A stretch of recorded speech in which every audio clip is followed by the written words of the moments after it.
Today, we will take a look at an absolute classic, Zombie Panic. No, not Zombie Panic in Wonderland, that's a whole different thing. I'm talking about Zombie Panic Source. It was once a household name in the realm of Half-Life 2 modding, but nowadays it has sadly been forgotten by many, and the younger generations of gamers haven't even heard about it, even though they are playing Source-based games all day long. So for this Halloween, let us have a look at what was my introduction to the world of Zombie Panic with Zombie Panic Source. 'Cause we want retribution. Oh yeah, we want retribution. Whoa! Oh yeah, we want retribution. Oh yeah, we want retribution. Yeah, we ran out of patience. Boil up with the cold hard hatred.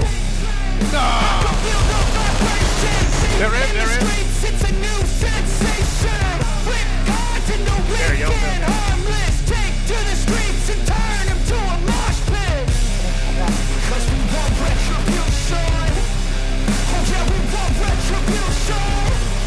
Oh yeah, we want retribution. Oh, nice. Halloween is upon us, so it is just appropriate to talk about something scary again. And since my friend Alduin drew the ESCalation fox in this fancy witch outfit, why not use him to scare some viewers on a whole nother level? What? You mean that you're some kind of furry? No, that's no shocker anymore. I mean the witch outfit. You know, everyone likes femboys until they start speaking. Oh shit, damn, Let's you get looking it. real cute. Okay. What's your name? My name is Felix. Oh, Oh!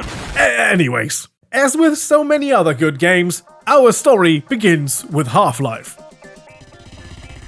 Released in 1998, it formed the base of many mods which later would become standalone games, most famously probably Counter-Strike and Team Fortress. Zombie Panic was first released as a free mod for Half-Life in 2003. The fundamental principle was simple and should be familiar to anyone who played zombie mods for games like Counter-Strike. The game begins really unbalanced, with one player being a zombie and all the other players being survivors. When a zombie gets killed by a survivor, they just respawn. But when a survivor is killed by a zombie, they switch sides and respawn as a zombie. So the more survivors die, the bigger the zombie team gets, and the harder it is to fend off against the zombies. The winning conditions are either to run out the clock as survivors, or to kill any survivor within the time limit. So far, pretty simple, isn't it? And fairly similar to other zombie mods you probably played. But here's where it gets a bit different, compared to Counter-Strike zombie mod, for example. You can carry multiple weapons and other equipment. This may seem like a small difference, but considering that ammunition is really rare, and you have to juggle multiple weapons and find some bullets here and some bullets there for different weapons, this can become pretty important. And also, the more you carry, the slower you get, making it harder to run from the zombies, who are always faster than human players. So you have to be terribly careful when considering what is essential for you and what is not, what to leave behind and what to take. Besides the survival mode, the original Zombie Panic also features an objective-based mode in which players progress from one section of the map to the other by solving little tasks like unlocking a special door. And the same rules apply as in the survival mode, so you have to do all those tasks while being harassed by zombies. The original Zombie Panic is a small mod, not overly elaborate, but it generated a decent fanbase, large enough to warrant a sequel, and with the advent of Half-Life 2, the timing was right. With Half-Life 2 came the Source engine, a much more powerful game engine that not only enabled much better visuals, but also allowed for much more realistic physics, as seen here in footage from E3. And the developers of Zombie Panic Source took full advantage of that. In the original Zombie Panic mod, you could push around simple items like boxes to block doors from opening. This was limited by the physics of the Half-Life 1 engine, or rather, the lack of proper physics. But for Zombie Panic Source, the creators utilized the full power of the Havoc physics engine that came with Source. Here, players are stacking boxes, shelves and bed frames and more against doorways and windows to try and keep the zombies out and barricade themselves in buildings to hold out. The zombies can of course try to dismantle those barricades by pushing and shoving the items around. To fortify themselves further, players can build hardened defenses by utilizing hammers and wood to board up windows and doorways. This forces the zombies to either slowly break through or to outnavigate these survivors. Obviously, Zombie Panic Source isn't the same nowadays as it was when it was released back in 2007. And I know some hardcore fans really prefer the older versions of Zombie Panic Source, but a look into the full development cycle of the game would certainly be interesting but blow this video way out of proportion. So forgive me when we only look at the current version of the game. Some fans really don't like the feature creep. The game getting more and more elaborate with new functions that sometimes seem redundant. One thing I assume everyone can agree on: the more weapons, the better, especially in a game like Zombie Panic. And over the course of several versions, the arsenal grew. It's really big. The selection of guns is pretty much what you would expect, an assortment of pistols and rifles and shotguns. Explosives like hand grenades and IEDs are there as well, and especially the latter make for a big boom.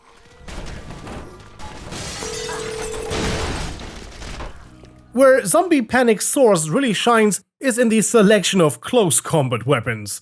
From wooden boards and shovels and bats, knives, to simple household items, the selection is vast. My favorite weapon, and yes, this is silly, it's a freaking keyboard. Every time you land a hit on an opponent, you automatically post some random assortment of characters into the in-game chat. Yes, this is really stupid, but I love it. You remember those times when you accidentally opened the in-game chat window and didn't realize that and then spammed the entire chat with W's, As's, and D's? It's a bit like that. And this keyboard spam is brought to you by our supporters on Patreon. They got to see the spam first. The ESCalation Patreon, providing this channel with coins for copyright-infringing vending machines. A big thank you for your support. Diabetes. With Zombie Panic Source, the creators updated a key feature, the eponymous Zombie Panic. While it existed in the original, it wasn't nearly as useful there. At least I found myself using it in the Source version way more often, as the movement is just smoother there and, well, you can utilize it better. So, what is the panic mode? Well, as we know from the first game, the more you carry, the slower you are. So, when you find yourself in a pickle, with all your acquired stuff, hunted by zombies closing in fast, you can activate the panic mode and drop all the items you carry, with the exception of the single item you hold in your hands. This alone makes you faster, but you also get a little adrenaline boost, making you a lot faster for a short time.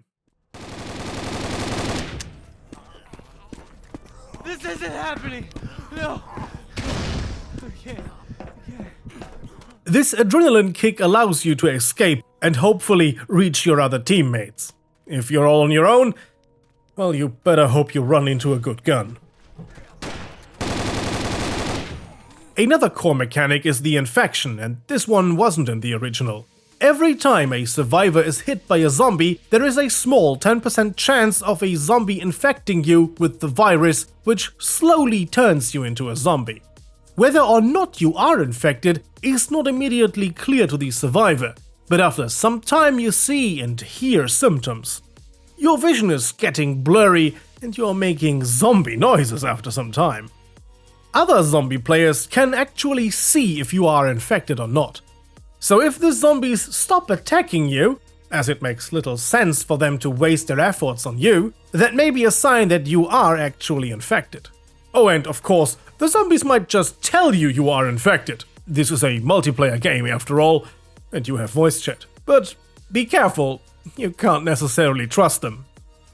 Once you are bitten by a zombie, got infected, and the symptoms start showing up, you stand in front of a tough decision.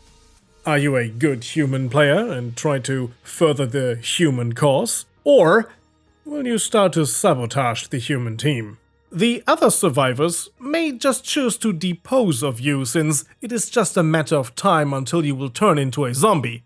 Or maybe your teammates like you enough and you are close enough to the winning objective that you might make it out alive as a human. This infection period, where you are still a regular human player, can be prolonged by using an inoculator, but it is of course still a gamble. And if this dynamic reminds you of a certain science fiction horror movie and the board game adaptation of it, yeah, it's pretty much that. Longtime viewers of this channel will know. In the first part of the video, when we looked at the original Half-Life mod, we briefly mentioned the objective-based mode. So now let us take a closer look at it with an example from Zombie Panic's source. On the map Biotech, the survivors must retrieve an antidote to the zombie virus from a laboratory. For that, they need to find the keys to the lab's basement. There, they have to restore power to the building, then disengage the lab lockdown, hack the lab door controls, and then escape to the getaway helicopter with the antidote. All without being wiped out by the ever-increasing zombie horde. And if this sort of thing doesn't sound hard enough for you, well, the game also features hardcore maps, on which the zombies are extra hard to take down. And in case this makes you think of Left 4 Dead Versus mode, then yeah, it is similar to that, but still, this has very much its own identity. Zombie Panic's source manages to set a very nice atmosphere with its art direction. It is actually, by all means, a pretty standard zombie horror setting with dark and gloomy maps, but that is done very well. What was attempted in the original mod was massively being improved on in the sequel. But with this being a multiplayer game, a Source multiplayer game in particular, you can imagine how this game goes once it's actually played. With the wrong kind of people, or rather right kind of people, the spooky atmosphere turns into a party and is over quicker than a knife fight in a phone booth. Go get the avocado! Get the avocado! Oh, the avocado! Here, go get the avocado! Here, come here! Here's the avocado! When people like Dirk Dickler and Iron Schlong McDong69 yell at each other over the in-game voice chat while you're on a Simpsons map, then the whole zombie panic isn't so panicky. But it's still hell of a fun. And with that silly stuff, hello to the workshop content. Whoa! I don't think the Steam Workshop needs an introduction at this point. It is your portal to all sorts of community-created content.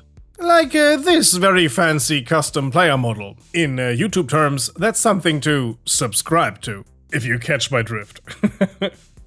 Well, from silly stuff to really cool additions, like my personal favorite, a faithful recreation of Outpost 51 from the movie The Thing. Boo. By the way, we made a whole video on that movie, the video game of it, and the board game adaptation, so definitely check that out. That's also the thing that I was hinting at a few moments ago. This community map for Zombie Panic Source is actually a better representation of Outpost 51 than in the old official video game. It's more detailed. And, well, of course, you will find a whole bunch of ported Left 4 Dead stuff in the Zombie Panic Source workshop. So, let's address the elephant in the room. Left 4 Dead was released after Zombie Panic. So yeah, this is indeed a Source zombie shooter uninfluenced by Left 4 Dead in its development. So in case you are still wondering, the gameplay experience is different from Left 4 Dead. This is not a clone or ripoff. This fact alone makes Zombie Panic Source a game worth checking out. If you enjoy things like Left 4 Dead Versus, then Zombie Panic Source is a thing you should check out. Community game night on the ESCalation Discord server. Hintity hint hint. And in case we are not doing anything, the Lambda Generation Discord server is also a pretty good address. Despite this game being released over 15 years ago, Zombie Panic Source is still in remarkably good shape for a mod. Unlike for the original, there is still a small but dedicated player base, so you will find someone to play with. As we began this video with the prequel, we will end with the sequel. After their success with Zombie Panic Source, the developers set out to create a fully fledged game. Set in the same universe, even retaining the same characters, the follow-up game Contagion is not only PvP focused, but now also puts great emphasis on story-based PvE gameplay. They again expanded upon proven elements from the previous games and carried them over. With multiple campaigns, it allows for entertaining but also challenging co-op and versus gameplay. What I personally really like is that they stayed with the Source engine and really pushed it to the limits. Well, the limits of 2013. The visual improvements compared to Zombie Panic Source are blatantly obvious. And especially the gore effects were a big step forward. While of course Zombie Panic Source was a step forward from the original, this one yet again improves upon it massively. While Left 4 Dead still reigns supreme, especially Left 4 Dead 2, Contagion does not have to hide itself in shame. This is pretty gruesome. If you can't get enough of Zombie Panic Source, go have a look at Contagion. You can get it rather cheap on Steam, and if you don't fancy spending money, then stay with the originals. Zombie Panic Source is free. I hope you enjoyed this look at this absolute Source engine classic. In case you would like a little more Halloween stuff, we have our videos revolving around the horror classic The Thing. And if you are looking for more Source engine classics, may I recommend our look at the Half-Life 2 mod Chivalry Medieval Warfare? Links in the end card. And here's something silly for the end. Some guy I was playing with was constantly spraying Bob Ross all over the map. So, how many Bob Ross spray logos did you see in this video? Can you find them all? Oh, and those names you see scrolling by, those are our lovely supporters on the aforementioned Patreon.